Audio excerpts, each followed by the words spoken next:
Selamat pagi rekan-rekan sekalian. Semoga dalam keadaan sehat selalu dan pastinya tetap semangat belajarnya ya. Nah, hari ini kita akan belajar pemahaman bisnis mengenai etika bisnis, business ethics, kemudian corporate social responsibility atau CSR, dan ESG atau ESG, environmental, social, and governance, di mana menjadi sebuah perusahaan yang bertanggung jawab di dalam ekonomi modern atau modern economy.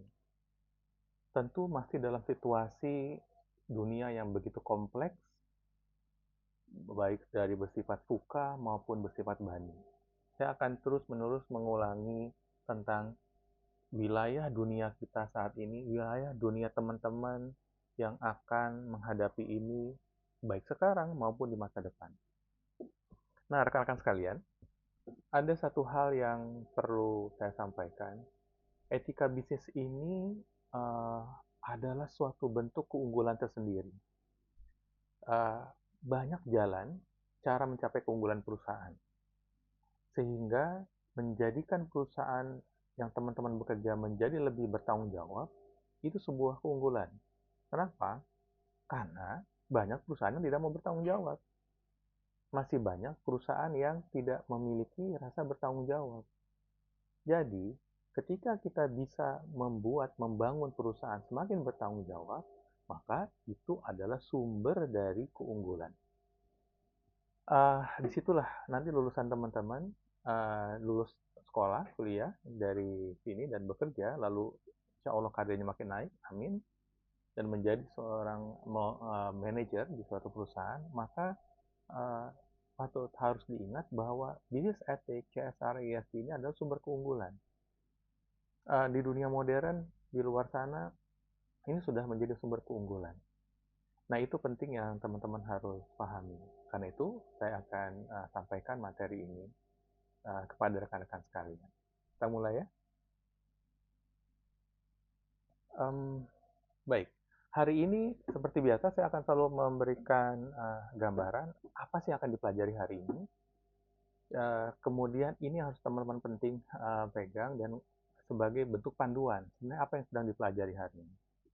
Hari ini kita akan belajar 3 hal pokok penting, yaitu pertama mengenai definisi dan betapa pentingnya atau importance of business ethics, pentingnya business ethics. Yang kedua, apa sih itu corporate social responsibility atau CSR, dan kemudian ESG, environmental social governance, dan peranannya di dalam sustainability atau keberlanjutan. Kita juga pasti akan banyak berbicara di kuliah saya, selalu ada case study, yaitu kita belajar dari kondisi real dan kasus-kasus yang ada. Kita akan bisa melihat bagaimana kasus asuransi Jiwasraya yang dalam kondisi krisis ketika gagal melakukan bisnis etik sehingga reputasinya hilang. Kemudian case study antara short term dan long term value creation business, atau yang mengambil penciptaan nilai secara jangka pendek maupun di jangka panjang. Kemudian kita juga akan belajar dari situasi tekanan bisnis pada saat pandemi COVID-19. Dan yang terakhir kita akan belajar dari perusahaan nasional kita, yaitu PT Kalbe Farma, mengenai bagaimana dia membangun ethical standard dan kebertanggungjawaban di dalam dunia industri kesehatan. Yang terakhir ini juga sangat penting, yaitu intisari dari pelajaran ini, yaitu key takeaway. Jadi teman-teman harus memahami setiap pelajaran dimanapun, tidak hanya di kelas saya, nanti harus mencari key takeaway, intisari dari pelajaran tersebut. Baik, rekan-rekan semuanya, kita mulai lebih lanjut ya. Nah, di dalam bisnis yang begitu kompleks, lingkungan bisnis yang begitu kompleks, yang disebut dalam kondisi VUCA dan BANI, maka kesuksesan bisnis hari ini tidak ditentukan hanya oleh profitabilitas atau keuntungan semata, cuan semata, profit. Bukan. Tetapi bisnis tidak cukup hanya profit, tetapi juga harus ethical, etis dalam melaksanakan sesuatu semuanya, bertanggung jawab secara sosial, dan mempraktekkan keberlanjutan sehingga terciptanya nilai perusahaan yang berkepanjangan atau long term value creation. Nah, eh, tapi apa sih yang dimaksud dengan ethical, etik, dan lain sebagainya? Yuk kita belajar lebih lanjut ya. Ini saya sampaikan dunia kita yang penuh dengan ketidakpastian, situasi panik, finansial yang begitu berubah, ada pandemi, ada PHK di mana-mana, ada politik pemerintah beragam-ragam. Itulah yang disebut dalam kondisi Fuka dan Bani yang pernah saya ajarkan. Oke, rekan-rekan, di dalam babak pertama kita akan mencari tahu apa sih definisi dan pentingnya bisnis etik. Nah, sebelum masuk ke bisnis etik, tahu nggak perbedaan antara etika dan norma? Sering kebalik-balik nih, rekan-rekan. Sering orang yang tidak paham. Misalkan bilang, kamu tuh nggak etis deh. Oh, kamu tuh tidak etika, tidak beretika deh. Gitu. Itu yang seringkali disalahpahami. Kamu nggak beretika nih. Gitu. Nah, ini masalah sering-sering salah nih rekan-rekan. Makanya itu kita belajar dulu, kita lihat apa perbedaan etika dan norma. Nah, di wilayah etika, apa sih etika? Etika itu nilai moral yang bersifat universal. Jadi sekali lagi, etika itu nilai moral yang universal. Jadi dimanapun itu akan sama. Dimanapun akan berlaku. Sedangkan kalau norma itu adalah perilaku sosial yang diterima. Sebuah aturan yang informal, yang bisa berbeda dari budaya yang satu dengan budaya yang lain, dari komunitas yang satu ke komunitas yang lain. Sebaliknya, tadi lagi saya ulangi kembali, kalau etika itu nilai moral yang universal. Jadi prinsip-prinsip moral yang universal mengenai apa yang benar dan apa yang salah. Sedangkan pada norma, itu adalah aturan sosial, aturan perilaku,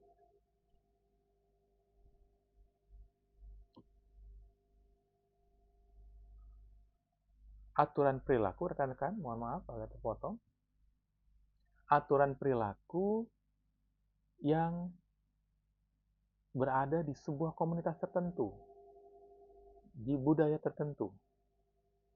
Sehingga itu tergantung kalau norma dari kebiasaan, tradisi, dan perilaku yang diharapkan. Sedangkan kalau etika berdasarkan nilai kejujuran, keadilan, kebertanggungjawaban, dan itu universal di seluruh tempat, di seluruh situasi. Tapi kalau norma, dia bisa berbeda tuh antara tempat satu dengan tempat yang lainnya, antara situasi yang satu dengan situasi yang lainnya. Jadi, kalau melanggar etika, maka yang terjadi adalah hilangnya trust atau kepercayaan dan integritas. Sedangkan kalau melanggar norma, maka teman-teman dianggap tidak sopan atau tidak sesuai pada situasi tersebut. Jadi saya ulangi lagi ya, kalau etika bersifat universal, prinsip-prinsip moral yang bersifat universal, yang memberikan guidance atau arah petunjuk kita, apa yang dilakukan itu benar atau salah. Sedangkan kalau norma adalah sebuah aturan sosial yang diterima pada kelompok tertentu atau pada budaya tertentu, pada situasi tertentu. Tuh. Sehingga kalau bisa etika sekali lagi, sebuah landasan nilai-nilai ya universal yang bisa, yang harus diterapkan di segala situasi. Dia tidak akan berubah. Sebuah etika di Indonesia, di negara Indonesia, di pulau tertentu, di Pulau Kalimantan misalkan, pada suku tertentu, pada suku Dayak tertentu misalkan, pada uh, lokasi geografis tertentu di desa mana, itu tidak akan berbeda kalau etika dengan yang ada di Jawa, pada daerah tertentu di Jawa, di kota tertentu, bahkan di desa tertentu, kalau etika itu akan tetap sama.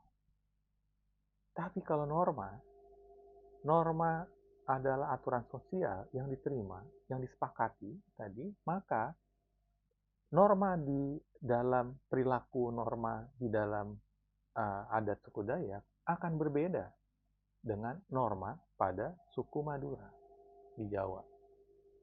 Kurang lebih seperti itu. Jadi perbedaan etika dan norma, mudah-mudahan teman paham. Yuk kita lihat contoh lebih lanjut. Jadi kalau etika itu contohnya, misalkan ya di kehidupan teman-teman,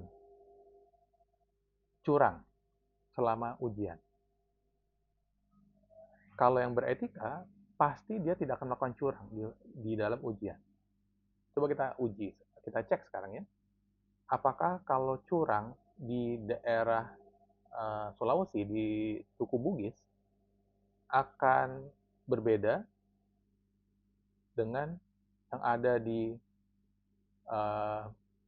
suku Nias di sana, misalkan? Tidak. Di kedua tempat yang namanya curang tetap tidak beretika, tetap tidak benar di dalam ujian. Apakah berbeda dengan orang Eropa? Tidak. Curang adalah curang.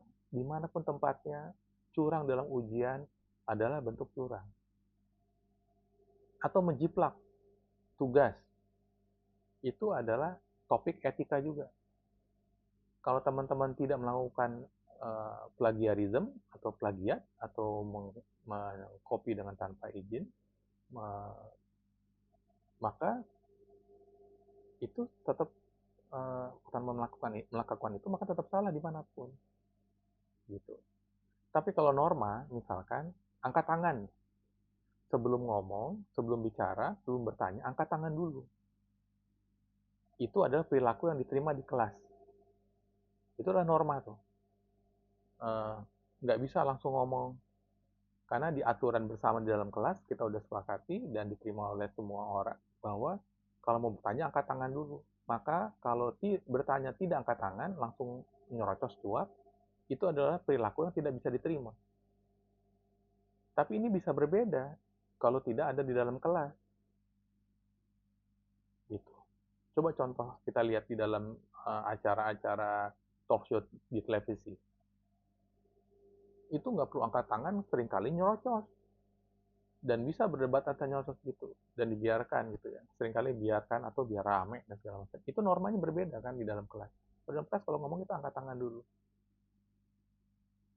Gitu. Nah ini yang ya itu contoh norma ya rekan-rekan sekalian. Lalu sekarang kita masuk baru ke bisnis etik. Apa sih bisnis etik itu?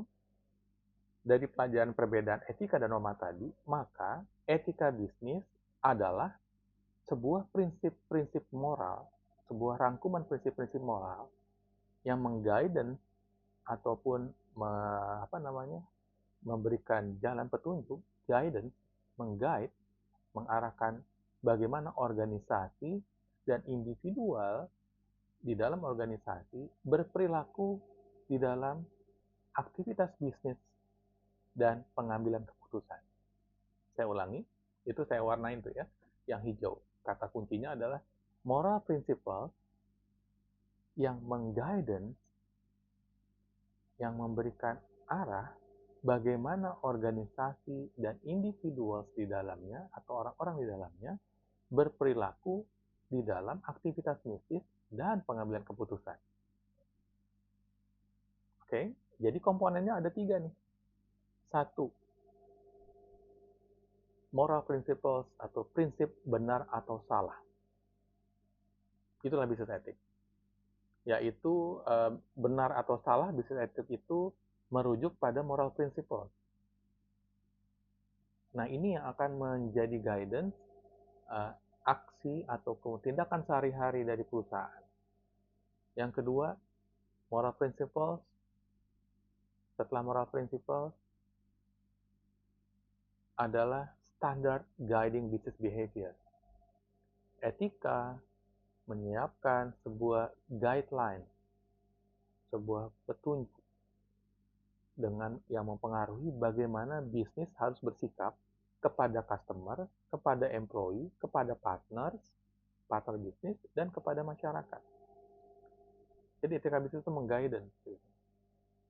Dan yang terakhir, etika bisnis akan membuat pengambilan keputusan bertanggung jawab.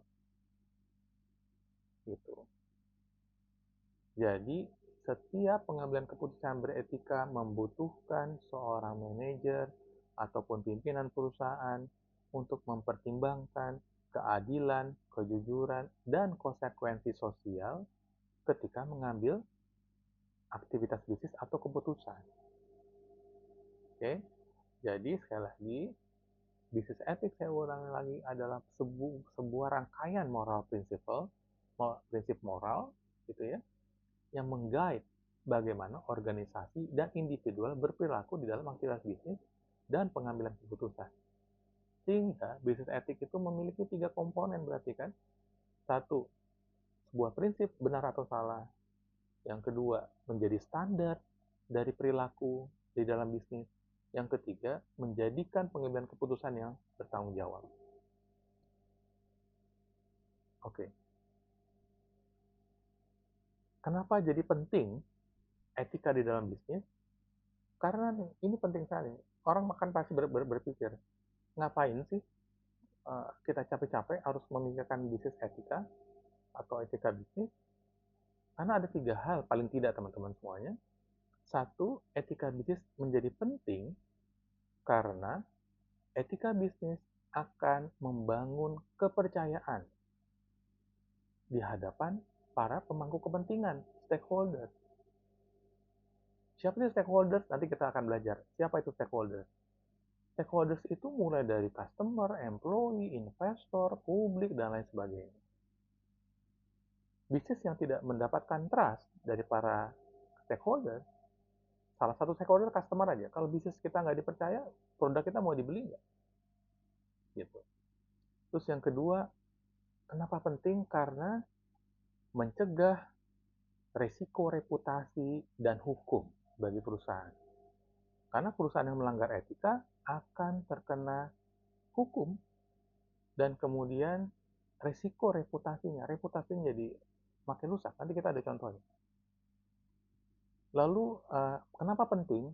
Karena etika bisnis akan mendukung keberlanjutan perusahaan secara jangka panjang. Bayangin aja, kalau perusahaan itu sering-sering dikomplain, sering-sering didemo, perusahaan itu tersebut sering-sering melanggar hukum, memang ada mau yang bekerja di sana?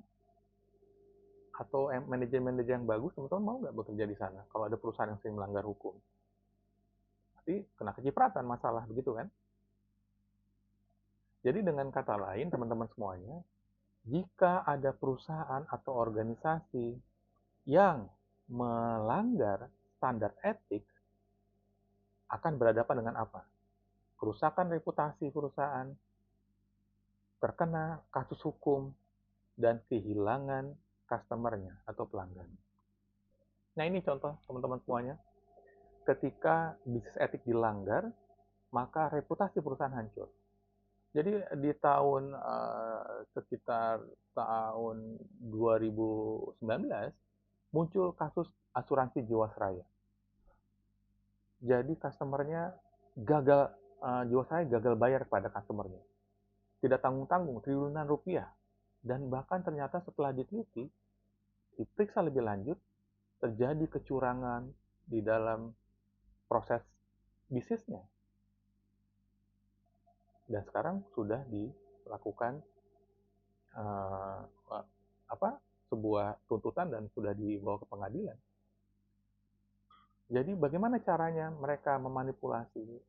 Mereka melakukan manipulasi laporan keuangan,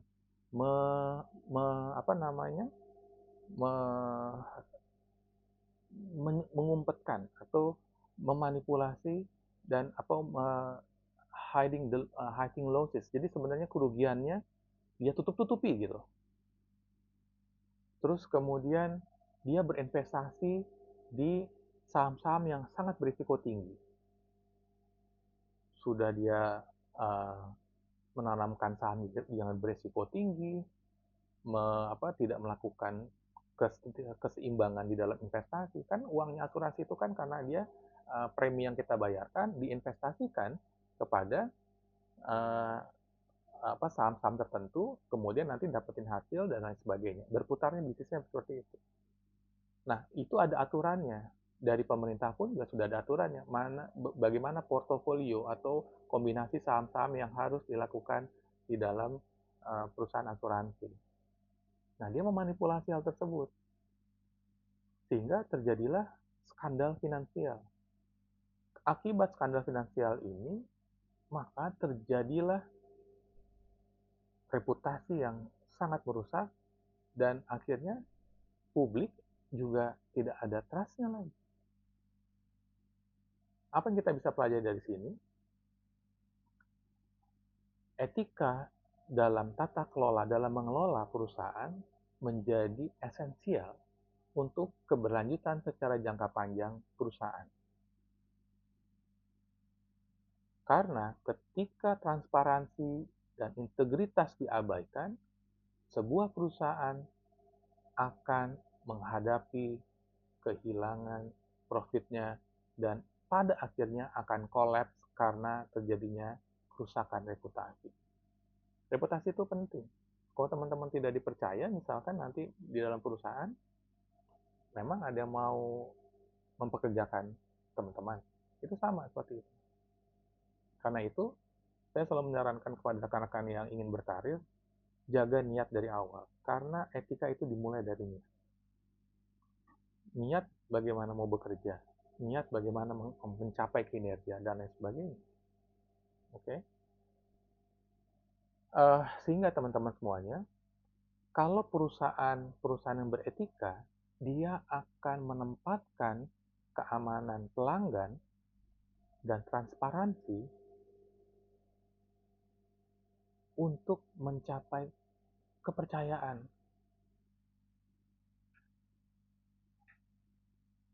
Itu menjadi penting. Jadi sekalipun teman-teman jadi manajer harus mengambil keputusan untuk jangka pendek, tetap menempatkan keamanan stakeholder, keamanan pelanggan, pekerja, dan sebagainya. Intinya jangan membuat agenda-agenda terselubung, jangan membuat persoalan yang ditutup-tutupi, tidak ada transparansi, dan lain sebagainya, sehingga nanti akan menciptakan sebuah bumerang kepada perusahaan ataupun kepada diri teman-teman sendiri. Baik, itu tentang bisnis etika. Nah, sekarang apa nih yang disebut dengan corporate social responsibility? Mohon maaf nanti ini saya perbaiki ya, ada ininya salah typo gitu ya. Nanti saya perbaiki bahannya. Teman-teman nanti bisa download di ruang belajar kita ya. Nah, sebelum masuk ke corporate social responsibility atau tanggung jawab sosial perusahaan, yuk kita ingat dulu mengenai pelajaran sebelumnya. Mengenai value. Value ini penting ya rekan-rekan sekalian. Value ini penting, teman-teman harus selalu pegang karena sesungguhnya pertarungan bisnis adalah pertarungan bagaimana kalian sebagai manajer nanti, sebagai pimpinan, untuk baik dari mungkin dari tingkat staff maupun jadi pimpinan menengah sampai pimpinan puncak, pertarungannya adalah bagaimana menciptakan nilai. Apa sih nilai itu? Baik ya, karena bisnis itu adalah pencipta nilai. Nah, pencipta nilai itu adalah pencipta nilai dimulai dari apa? Pencipta nilai maksudnya apa?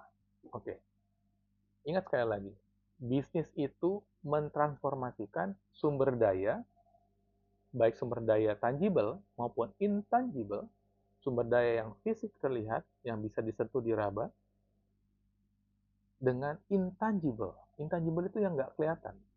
Yang tangible seperti tanah, bangunan, uang, mesin. Kalau intangible adalah kemampuan kompetensi aturan-aturan perusahaan,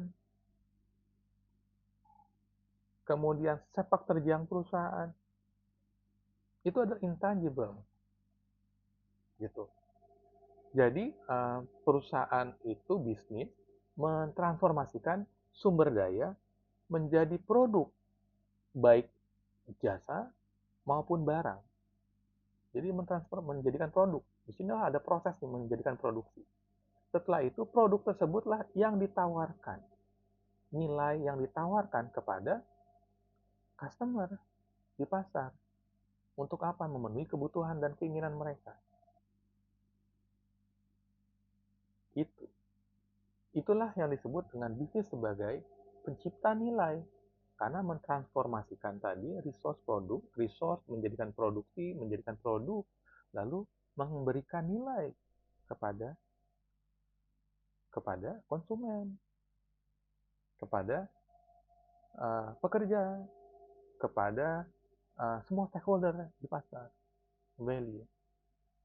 Karena itu transformasi ini akan menciptakan kesejahteraan dengan meningkatkan kualitas hidup dan menciptakan aktivitas ekonomi. Oke ya. Masih ingat value itu apa?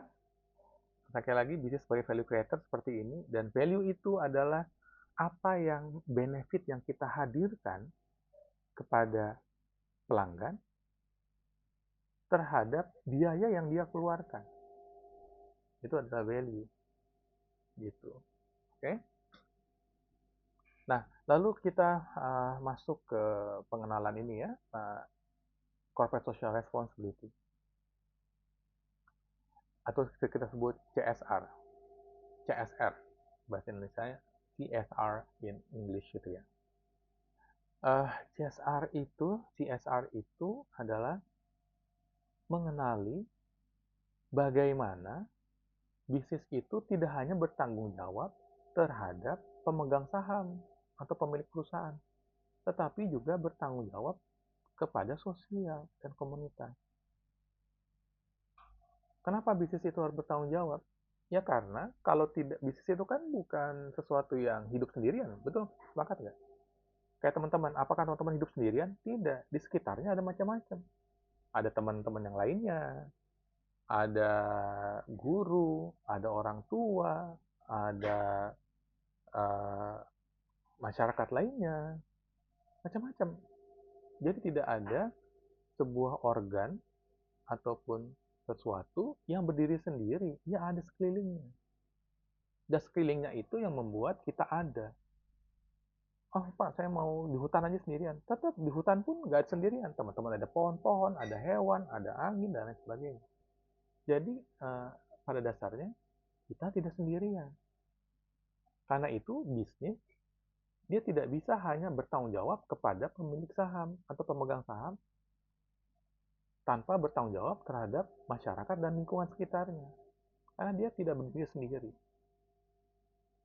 Jadi CSR maknanya bisnis itu secara sukarela, voluntarily, berkontribusi terhadap kesejahteraan sosial seperti mendorong hal-hal yang positif di masyarakat, mendukung edukasi, menciptakan kesehatan, dan pembangunan sosial lainnya.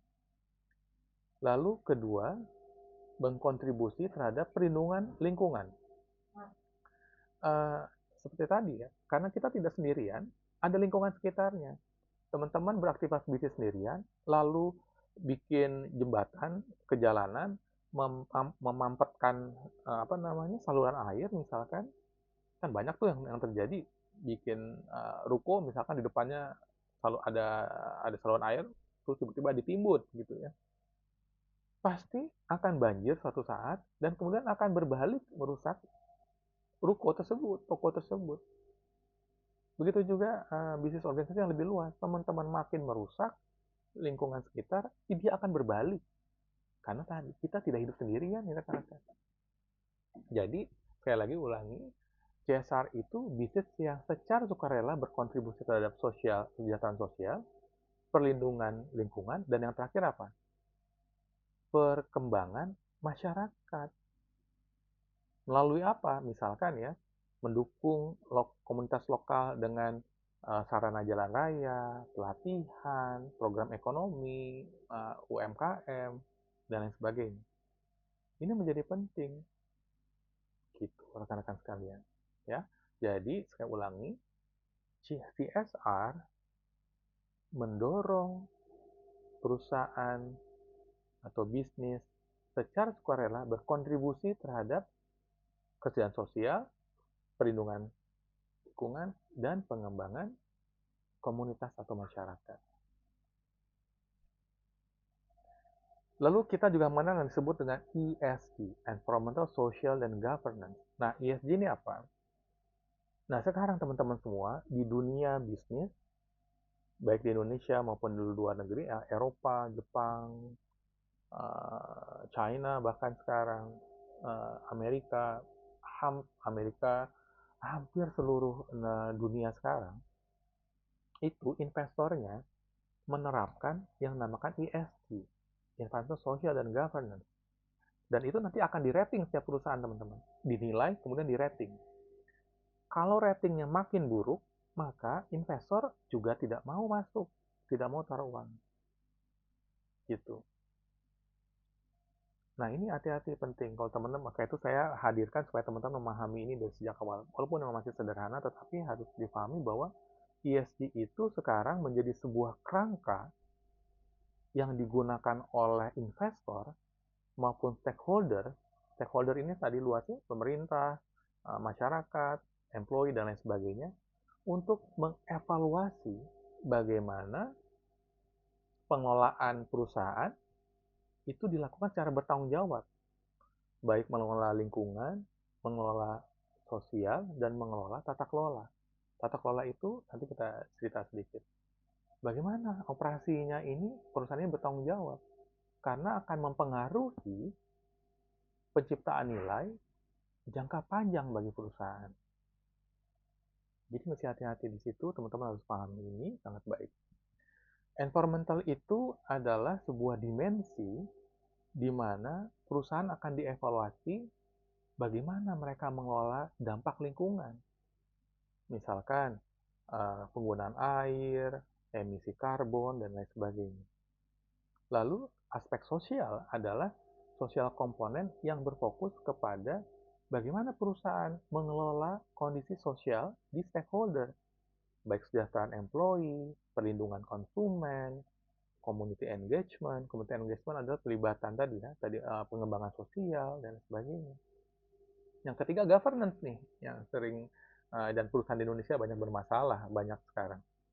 Apa itu governance?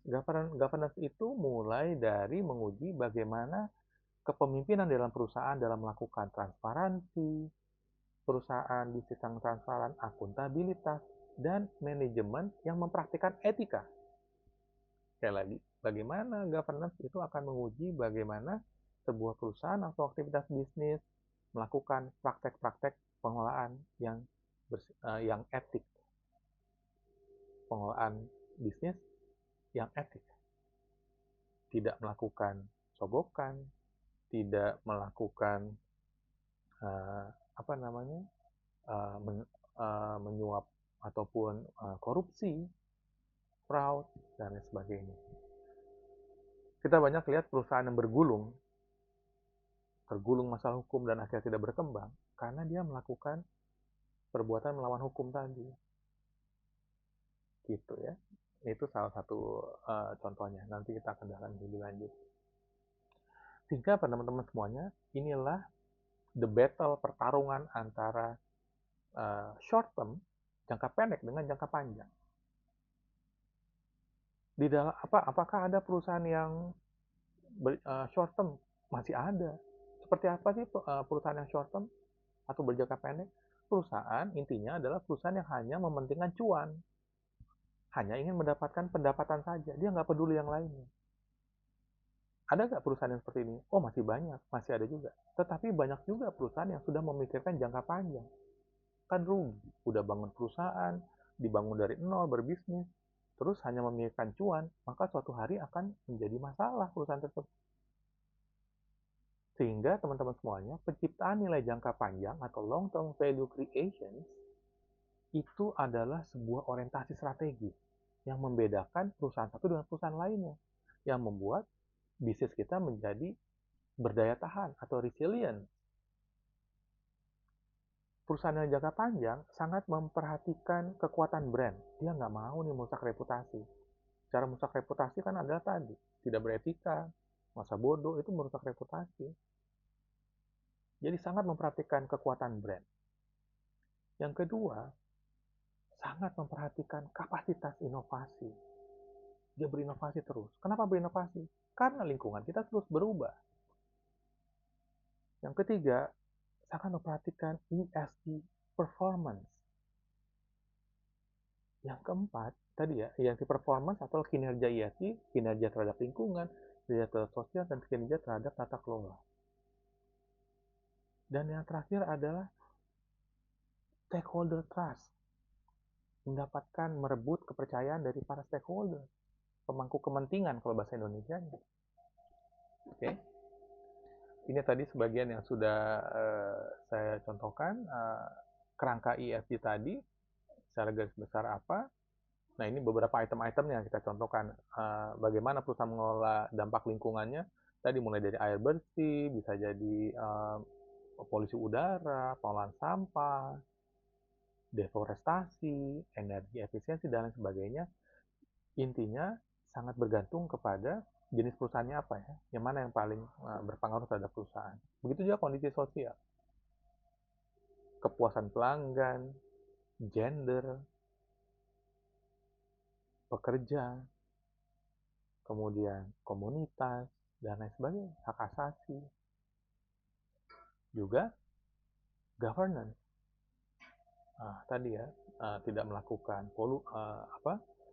korupsi dan lain sebagainya. Terus kemudian bagaimana strategi untuk membuat kompensasi yang berkeadilan dan lain sebagainya. Itu banyak. Nanti kita bisa dalami suatu hari nanti. Jadi rekan-rekan sekalian, etika, apa kaitannya etika dengan keberlanjutan atau sustainability? Praktek etika itu akan selaras dengan tujuan sustainability. Menjamin kepastian jangka panjang perusahaan. Sustainability tadi kan berbicara tentang masalah lingkungan, sosial, tanggung jawab lingkungan, sosial, dan juga tanggung jawab dalam menata kelola atau berperilaku di dalam bisnis, dalam aktivitas perusahaan dan pengambilan keputusan. Sebuah perusahaan beretika, apa sih yang disebut dengan perusahaan beretika? Perusahaan yang beretika tadi memenuhi unsur-unsur tadi, atau kalau kita peras lagi menjadi 3 lagi. Perusahaan beretika artinya perusahaan yang mengurangi atau bahkan tidak memiliki, tapi biasanya tidak sama sekali gitu ya, pasti masih ada sedikit walaupun. Nah, itu mereduksi atau menghilangkan sama sekali kerusakan lingkungan dalam proses transformasi tadi. Proses transformasi mulai dari bahan baku, mendapatkan bahan baku, diproduksi menjadi barang dan jasa, kemudian dihadirkan kepada konsumen. Terus melindungi pekerjanya. Logis nggak? Ya logis dong. Kalau perusahaan tidak melindungi pekerjanya, siapa yang ngerjakan semuanya? Kan begitu ya, sederhananya. Siapa yang mentransformasikan dari sumber bahan baku tadi diproduksi, kemudian dihadirkan kepada konsumen? Itu kan pekerja. Terus teman-teman nanya, Pak, kalau robot semua gimana? Kan tetap robot semua ada pekerjanya kan? Minimal 1 orang yang programmernya, minimal monitoring dan checking dan sebagainya. Tetap ada pekerja, tetap ada manusia. Pak, sama sekali nggak ada? Ya nggak mungkin juga. Hampir tidak mungkin sama sekali tidak ada sampai saat ini. Perusahaan yang benar-benar hanya pemilik, tapi semuanya dilakukan oleh robot ataupun mesin. Mungkin suatu hari nanti bisa aja begitu. Maka itu nanti etika dan keberlanjutan sebuah situasi yang sangat dinamis dengan perkembangan dunia ke depan. Bagaimana menerapkan etika pada situasi dan dunia yang berubah. Itu. Dan yang ketiga adalah perusahaan beretika yang bertanggung jawab di dalam seluruh rangkaian supply chain tadi. Yang saya sebutkan tadi kan bisnis mentransformasi dari sumber bahan baku, resources, produksi, dan kemudian value. Ini adalah sebuah perusahaan yang beretika tidak melakukan kerusakan lingkungan dalam aktivitasnya, melindungi employee dan stakeholder lainnya, lalu bertanggung jawab sepanjang supply chain tersebut. Ini teman-teman semuanya, ini beberapa contoh bagaimana mana yang perusahaan yang short term dan bagaimana perusahaan yang jangka panjang. Kita lihat ya, bagaimana ketika perusahaan melanggar nilai-nilai, cuan di awal, tapi hancur kemudian. Contoh, bagaimana kemarin di Sumatera, Padang, Sumatera Utara, terjadi bencana yang sangat-sangat bencana ekologis itu ya. Karena ada kelompok perusahaan ataupun perusahaan-perusahaan tertentu yang hanya mengejar cuan. Di waktu sebelum hujan kondisi ekstrim, kondisi extreme weather atau kondisi cuaca dan iklim yang sangat ekstrim, cuaca ekstrim gitu ya. Mungkin si perusahaan ini tidak mengalami sesuatu, tidak tahu. Masyarakat juga diam-diam tidak, maksudnya juga tidak ngeh juga, tidak tahu. Ataupun kalau tahu, dia tidak punya perhatian besar terhadap aktivitas perusahaan tersebut. Ada 28 perusahaan yang izinnya dicabut gara-gara buntut banjir bandang longsor di Sumatera Utara yang memporak-porandakan lingkungan sosial dan lingkungan alam itu sendiri.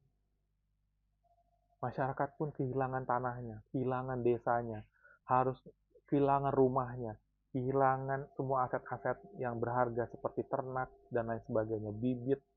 Buat bagi petani kan itu adalah modal. Kita melihat penderitaannya bagaimana, kasihan sekali. Itu hanya ketika perusahaan mementingkan cuan, tidak bertanggung panjang. Akhirnya kena hukum.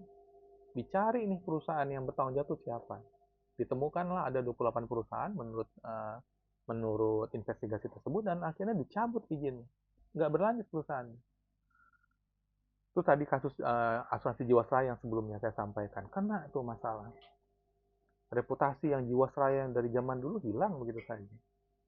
Lalu pertempuran ataupun konflik, bukan pertempuran ya, mohon maaf saya ralat, konflik antara warga adat dengan perusahaan di Agrinas waktu itu ya, ada di Rokan Hulu Riau. Sehingga aktivitas perusahaan akan terganggu. Perusahaan akan tidak rusak reputasinya dan mempunyai hubungan yang tidak baik, sehingga menimbulkan biaya tuh untuk membangun lagi. Gitu. Nah, ini menjadi persoalan ketika perusahaan yang tidak memikirkan jangka panjang, hanya memikirkan cuan semata, jangka pendek semata. Bandingkan dengan perusahaan yang sangat memperhatikan nilai tadi jangka panjang. Ini ada sebagai contoh, saya hadirkan PT Unilever. Dia mensiapkan dari sejak awal strategi bisnisnya, setup bisnisnya untuk bisa menjadi perusahaan yang tumbuh secara berkelanjutan. Mereka mempunyai sebuah piagam dan strategi. Ini saya potongin ya gambar strateginya. Ini ada potongan strateginya. Padahal kalau dilihat sangat lengkap sekali. Bagaimana dia memastikan aktivitas bisnisnya beretika supaya dia bisa tumbuh berkelanjutan. Jadi dia setting namanya purpose-nya, dia purpose itu tujuan kenapa perusahaan itu ada, visinya diperbarui, kemudian kerangka keuangannya juga diperbaharui supaya nggak hanya cuan saja. Purpose-nya atau tujuannya kenapa Unilever hadir, mereka tetapkan adalah untuk membentuk atau membuat sustainable living sebagai tempat bersama, common place. To make sustainable living common place. Supaya tempat kehidupannya sustain, berkelanjutan. Kenapa itu penting? Sebab kalau lingkungannya Unilever tidak berkelanjut, tempat di mana Unilever beroperasi tidak berkelanjutan, yang terjadi apa? Perusahaannya akan rusak. Karena itu ditransferlah ke visinya perusahaan Unilever bahwa untuk menciptakan kinerja yang unggul, winning performance, menjadi menang di dalam pasar, maka harus menjadi global leader, pemimpin global yang memperhatikan atau sangat menekankan sustainable business, bisnis yang berkelanjutan. Jadi bisnis berkelanjutan itu menjadi sebuah strategi besar bagi Unilever.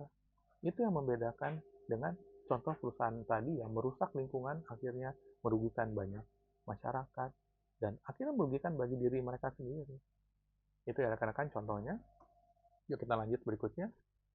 Nah ini, tadi seringkali saya sampaikan tentang stakeholder, shareholder. Shareholder itu artinya adalah yang pemilik perusahaan, yaitu investor atau yang memiliki modal perusahaan, itu adalah shareholder. Kalau stakeholders adalah seluruh pihak yang berpengaruh atau dipengaruhi oleh keputusan bisnis, keputusan organisasi. Sekali lagi saya ulangi, kalau shareholders adalah pemilik perusahaan, pemegang modal dari perusahaan yang mengharapkan return dari apa yang dia return adalah pengembalian, gitu ya, keuntungan dari apa yang mereka tanamkan. Itu adalah shareholder. Tapi kalau stakeholders lebih luas, seluruh pihak-pihak yang mempengaruhi atau dipengaruhi oleh keputusan bisnis. Jadi stakeholder itu ada dua secara lebih luas. Ada pelanggan, ada pemilik pemegang saham, ada di situ juga pemilik modal atau investor. Ini gambarnya. Nah, stakeholder itu terbagi dua, external stakeholder dan internal stakeholder. Kalau bahasa Indonesianya itu pemangku kepentingan ya dalam KBB. External stakeholder meliputi siapa saja? Customer, pelanggan, suppliers, bank atau kreditors atau lembaga keuangan lainnya, media, masyarakat, pemerintah, NGO, interest group. Itu adalah external stakeholder. Kalau internal stakeholders adalah tadi mulai dari pemegang saham atau investor, pekerja, pemimpin perusahaan tertinggi, board of directors, ataupun juga manajer. Itu adalah internal stakeholder. Nah, dengan kata lain, perusahaan yang berjangka panjang, dia harus memperhatikan stakeholders dibanding hanya pemilik modal. Kayak tadi ya, karena pemilik modal hanya sederhana, dia mengharapkan pengembalian uang yang dia tanamkan. Hanya membandingkan berapa uang yang dihasilkan dari yang dia tanamkan. Tapi kalau stakeholder lebih besar. Dengan kata lain, ketika short term, pendekatan penciptaan nilai yang short term value creation yang tadi dicontohkan, dia hanya bertumpu kepada shareholder untuk melayani shareholders, untuk memberikan sesuatu kepada shareholders. Karena shareholders meminta return dari uang yang dia tanamkan. Tapi kalau perusahaan yang berjangka panjang, yang bisa hidup berjangka panjang dan tumbuh terus berkelanjutan, dia akan memperhatikan stakeholders. Orientasinya ke stakeholders, bukan hanya shareholders. Itu bedanya ya, teman-teman semuanya. Itu kaitannya, jadi kita pelajari.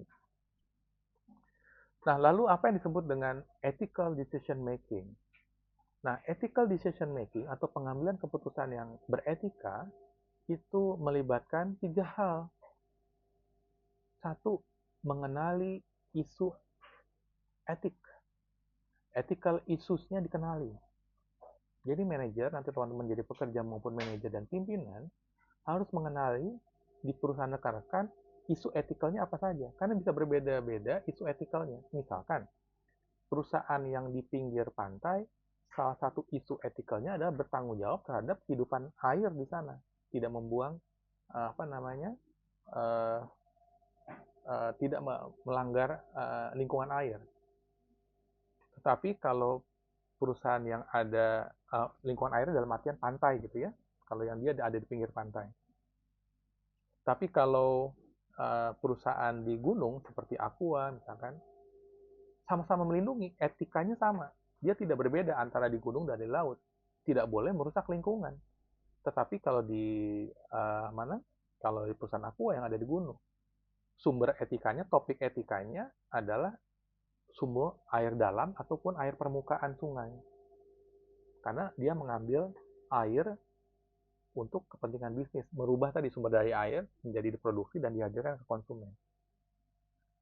Jadi seperti tadi ya, etika tidak berbeda dimanapun, tetapi yang berbeda lebih kepada topiknya saja. Topiknya. Tapi prinsip etikanya sama. Gitu. Nah ini mesti dikenali. Gitu teman-teman semuanya. Lalu kedua adalah mengevaluasi dampaknya. Dampak dari pengambilan keputusan kita terhadap siapa dampaknya? Coba, dampaknya kepada shareholder atau stakeholders? Tadi kita udah belajar loh ya.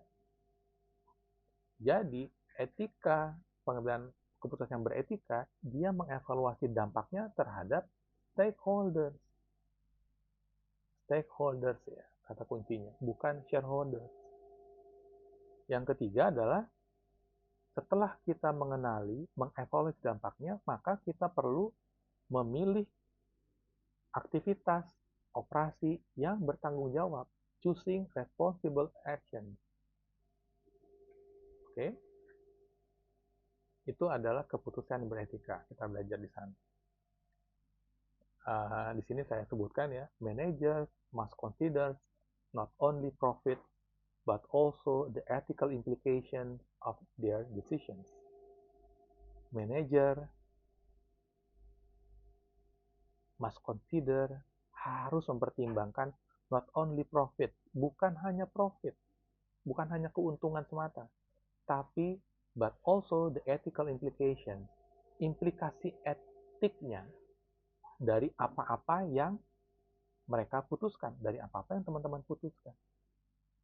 Oke, itu kita belajar tentang ini.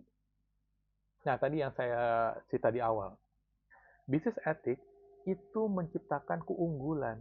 Karena, kenapa? Karena masih banyak yang tidak melakukan hal seperti ini. Jadi kalau bisnis kita semakin beretika, sebenarnya bisa menjadi sumber keunggulan. Kenapa bisa menjadi sumber keunggulan? Sekali lagi, karena banyak yang tidak melakukan itu. Berarti kan kita beda sendiri ya, bagus kan? Tetapi kalau semuanya beretika juga, apa yang menjadi sumber keunggulan?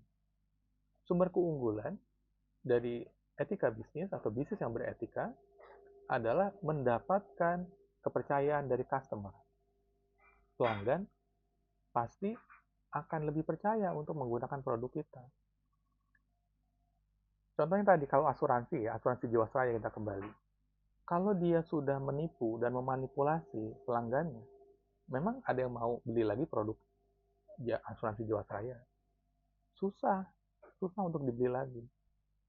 Karena itu, bisnis beretika mesti harus akan mendapatkan kepercayaan dari pelanggan. Yang kedua, bisnis beretika akan mendapatkan reputasi perusahaan yang kuat. Reputasi perusahaan yang kuat seperti tadi Unilever, orang akan nggak pusing. Perusahaan ngambil, contohnya teman-teman ketika membeli produk-produk Unilever, karena perusahaan sangat menjaga reputasinya.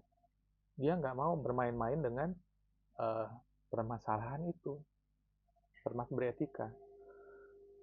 Ini ada kasus yang tidak saya tulis, tapi saya ceritakan ke teman-teman. Teman-teman pasti kenal yang namanya Nike, kan? Sepatu Nike. Nike terkenal nggak sedunia? Sangat terkenal. Siapapun orang keren pakai Nike.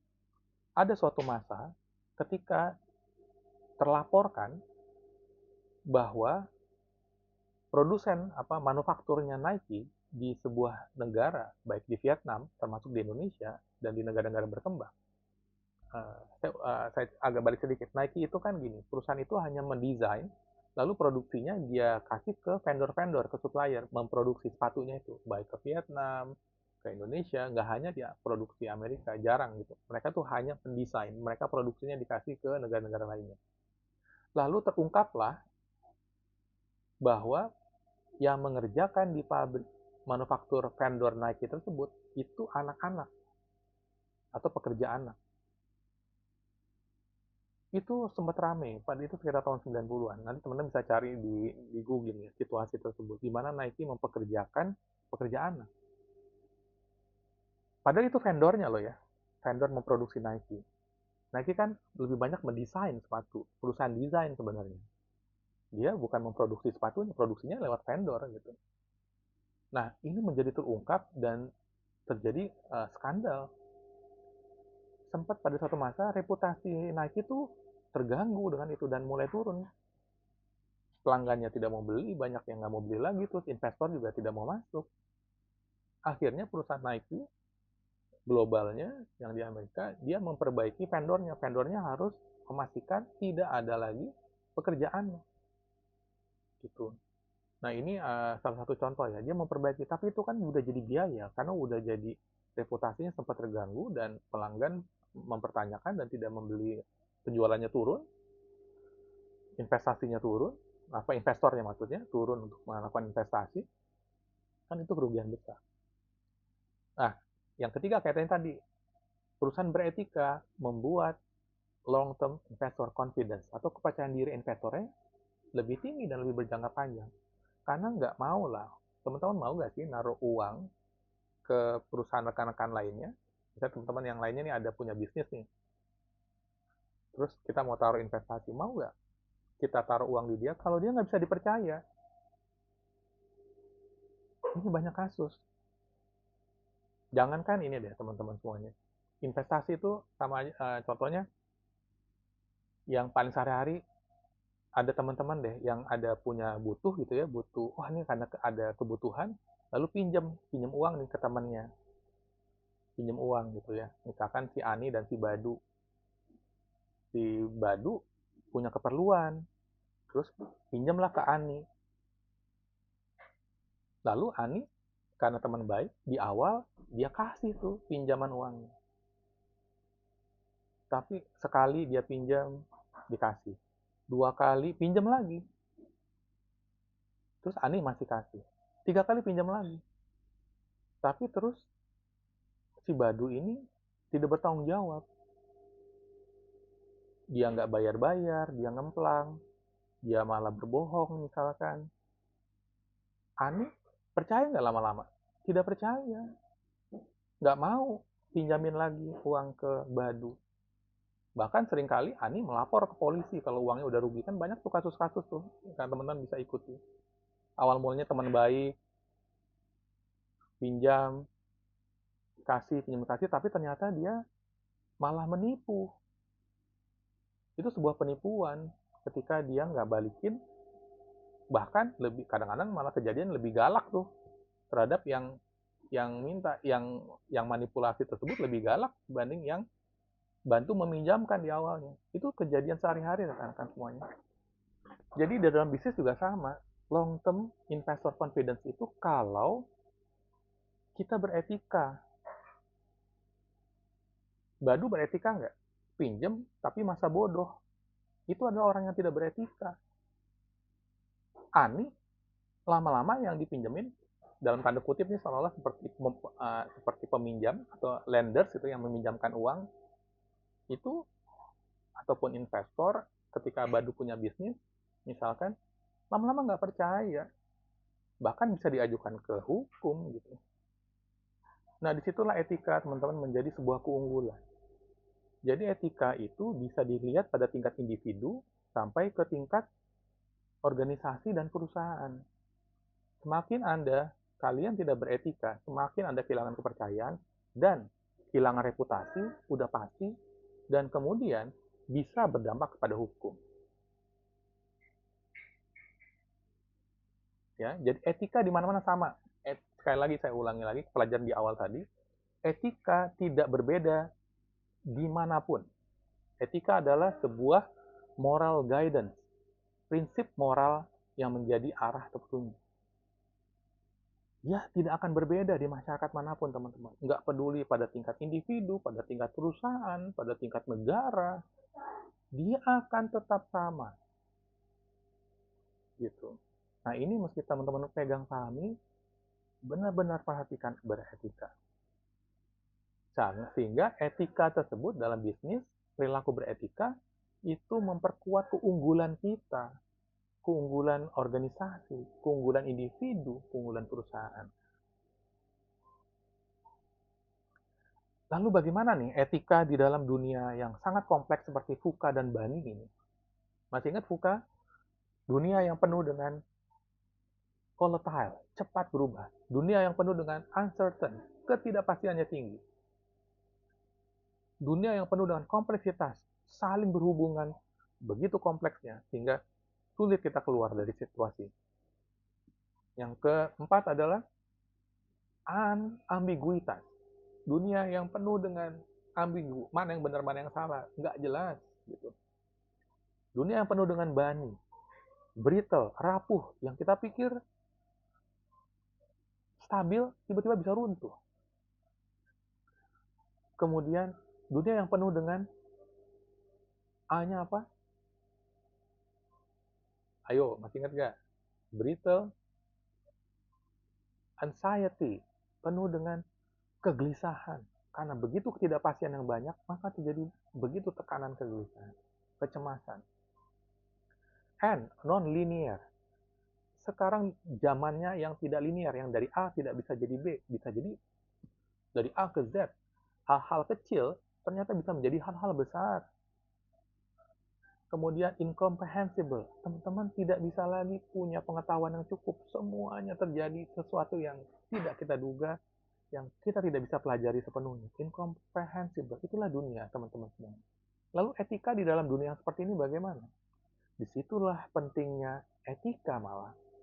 Etika menjadi sebuah sumber dan kata penting di dalam menghadapi fuka dan bani. Di dalam kondisi yang fuka dan bani, in volatile and complex environment, lingkungan yang begitu kompleks, pemimpin yang beretika akan menjadi krusial karena dia akan berhadapan dengan keputusan yang cepat, perubahan teknologi, ketidakpastian meningkat, resiko dari perbuatan yang tidak beretika ataupun pemikiran yang berjangka pendek, ini akan merugikan diri maupun perusahaan. Jadi beretika menjadi sebuah kata penting di dalam situasi fuka dan bani. Apa contohnya? Kita lihat yuk case study waktu zaman COVID. Waktu zaman COVID, pandemi, ekonomi dalam kondisi tidak stabil. Tidak stabil. Lalu bagaimana pemimpin yang beretika atau perusahaan beretika? Pemimpin dan perusahaan beretika adalah memprioritaskan keselamatan pekerjanya, baik dengan WFH, working from home, atau WFA, WFE, WFE, WFA, working from anywhere, bekerja dimanapun. Jadi melindungi pekerja, memprioritaskan. Lalu bisa juga dengan kalau yang terkena diurus oleh perusahaan. Itu adalah pemimpin yang beretika atau organisasi yang beretika ketika dalam pandemi. Kemudian melakukan komunikasi yang transparan sehingga perusahaannya bisa berlanjut. Bukan hanya profit jangka pendek. Profit jangka pendek adalah dia potongin, dia keluarin banyak orang-orang misalnya. Ini kejadian rekan-rekan semuanya, saya sebagai penasihat perusahaan ya di beberapa perusahaan, itu banyak terlihat pemimpin perusahaan ataupun perusahaannya itu sendiri, ada yang beretika, ada yang tidak beretika. Yang beretika, dia tadi melindungi keselamatan pekerjanya, membangun komunikasi yang kuat, sehingga ketika pandemi berakhir, perusahaannya tetap menjadi kuat dan bahkan bertumbuh, segera bertumbuh. Tapi perusahaan dan pemimpin yang tidak beretika, dia nggak peduliin. Pokoknya yang sakit malah justru dipecat. Gaji nggak dibayar-bayarkan. Tidak ada solusi. Tidak ada transparan komunikasi yang transparan. Hingga kebingungan. Dan akhirnya pandemi, setelah pandemi itu pandemi jadi tutup. Itu banyak teman-teman semuanya. Banyak sekali. Nah, ini contoh bagaimana sebuah perusahaan yang mengambil keputusan dalam beroperasi secara beretika. Kita belajar dari Kalbe Pharma. Jadi Kalbe Pharma, dia melakukan dan menekankan bagaimana produk-produknya harus safety. Kemudian dia membangun responsible healthcare innovations, inovasi kesehatan, produk-produk kesehatan dan jasa kesehatannya yang bertanggung jawab. Lalu membangun program masyarakat yang sehat untuk kesehatan. Sebagai contohnya apa yang mereka lakukan? Mereka membangun akses air bersih di beberapa daerah, di beberapa desa. Lalu memberikan vitamin produk mereka yang baik, vitaminnya kepada masyarakat, di mana tempat mereka beroperasi. Sehingga tempat di mana perusahaan beroperasi, satu, tidak kesulitan air, tidak kesulitan kesehatan. Dia memastikan tempat di wilayah beroperasinya, masyarakatnya harus sehat. Bahkan mereka juga melakukan uh, edukasi tentang nutrisi, layanan kesehatan gratis, kemudian berbagai macam inisiatif lainnya. Kebetulan ini salah pimpinan Kalbe Sustainability-nya pernah jadi murid saya dan jadi rekan sekarang, jadi rekan kerja. Beliau orang yang hebat. Nanti mudah-mudahan suatu hari kita bisa undang dan beliau berkenan untuk sharing bagaimana Kalbe berinisiatif untuk melakukan health responsibility dan ethical decision making and process, gitu ya, business process. Nah ini teman-teman, ini salah satu perusahaan di Indonesia yang ini. Maka itu Kalbe akhirnya tetap besar dan terus berlanjut. Dia tidak terlalu banyak kasus. Ketika ada kasus mereka langsung tangani dengan baik dan lain sebagainya. Dia bisa tumbuh. Dan Kalbe Pharma salah satu dan nilai sahamnya perusahaan yang sangat baik di Indonesia. Gitu. Jadi teman-teman semuanya, perilaku beretika dan pengelolaan yang bertanggung jawab itu bukan lagi pilihan. No longer optional. Bukan pilihan, tetapi memang yang harus diambil untuk kestabilan, keberlanjutan, keunggulan bisnis di masa depan. Oke. Nah, terakhir, rekan-rekan sekalian, yuk kita lihat intisari dari pelajaran ini. Ada 5 hal inti pelajaran yang udah kita sampaikan tadi, yang kita udah sama-sama bicarakan. 1, intisarinya adalah kalau beretika di dalam melakukan bisnis, proses bisnis akan mengurangi resiko reputasi. Ethics reduce reputational risk. Jadi, kebalikannya, aksi-aksi atau operasi yang tidak beretika dalam melakukan usaha secara cepat akan merusak reputasi perusahaan. Dan, sebentar, mohon maaf, ada potong sedikit. Akan merusak reputasi perusahaan dan kehilangan kepercayaan dari publik. Poin kedua, intisarinya adalah corporate social responsibility akan membangun legitimasi sosial. Artinya apa? Penerimaan bisnis akan menjadi kuat di dalam masyarakat. Yang ketiga, ESG, Environmental, Social, dan Governance, semakin hari ke depan menjadi standar global. Investor, pemerintah semakin banyak menggunakan ESG metrics atau ukuran ESG untuk mengevaluasi kinerja perusahaan. Di OJK sendiri, teman-teman semua, kalau teman-teman mau melantai di bursa, di OJK telah menetapkan teman-teman harus memiliki laporan keberlanjutan, sustainability. Dan investor yang akan menginvest kita seringkali meminta laporan apakah perusahaan kita memenuhi ukuran-ukuran ESG. Yang keempat, intisarinya adalah kita, perusahaan, teman-teman harus berpikir, berorientasi kepada stakeholder, bukan shareholder. Stakeholder tadi adalah pemangku kepentingan, bukan hanya shareholder. Sehingga bisnis harus memperhatikan multiple group interest.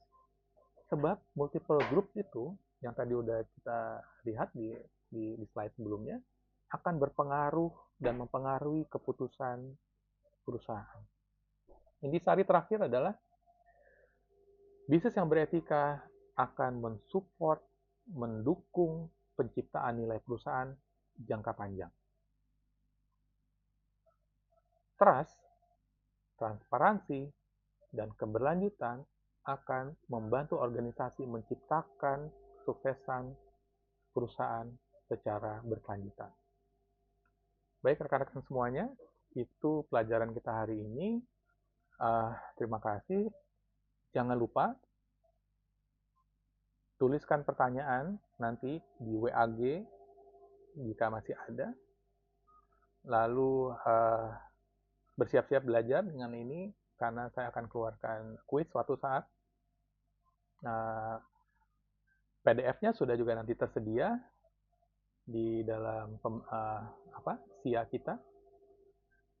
Kemudian rekan-rekan tetap semangat belajarnya dan buka hal-hal baru karena saya akan membantu teman-teman untuk belajar membuka hal-hal baru yang relevan di dalam dunia teman-teman saat ini dan saat ke depan. Terima kasih rekan-rekan semuanya. Sampai jumpa kembali.